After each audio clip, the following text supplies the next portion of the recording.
একদিকে family card, আর একদিকে মা বোনদের গায়ে হাত। নিজেদের যুক্তি আদর্শ নিয়ে জনগণের কাছে যাব, এটাই স্বাভাবিক। কিন্তু আমরা মাঝে মাঝে একেবারে পরস্পর বিরোধী কিছু জিনিস দেখি। একদিকে আমাদের একটি বন্ধু সংগঠন, তারা বলছেন জনগণকে ফ্যামিলি কার্ড দিবেন এবং সেইটা দিবেন মহিলাদের হাতে। আবার আরেকদিকে এই মহিলারা যখন কোনো একটা দলের পক্ষে, আদর্শের পক্ষে, নতুন বাংলাদেশের পক্ষে, হা ভোটের পক্ষে ভোট চাওয়ার জন্য বের হচ্ছেন, একদিকে ফ্যামিলি কার্ড, আর একদিকে মা বোনদের গায়ে হাত। দুইটা তো একসাথে চলে না। এ দিয়ে কি বার্তা দেওয়া হচ্ছে জাতিকে?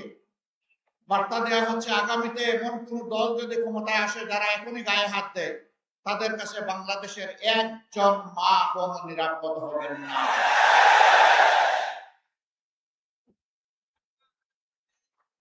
আপনারা আপনাদের আদর্শের কর্মসূচির প্রচার করুন, আমরা আপনাদেরকে ওয়েলকাম করব।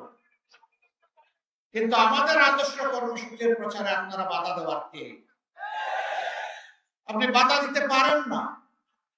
আমাদের কোনো মা বোন, আমার কোনো সহকর্মী যদি নির্বাচনে কোনো আচরণ বিধি ভঙ্গ করে, সেটা আপনি যথাযথ কর্তৃপক্ষকে বলুন, তারা প্রয়োজনে আমাদের বিরুদ্ধে ব্যবস্থা গ্রহণ করবে, আমরা সেই ব্যবস্থা মাথা পেতে নেব। কিন্তু আপনি কে হাতে আইন তুলে নেওয়া? আপনি কে আমার মা বোনকে টিজিং করা? আপনি কে আমার মা বোনদেরকে বেশিং করা? আপনি কে তাদের গায়ে হাত দেওয়া?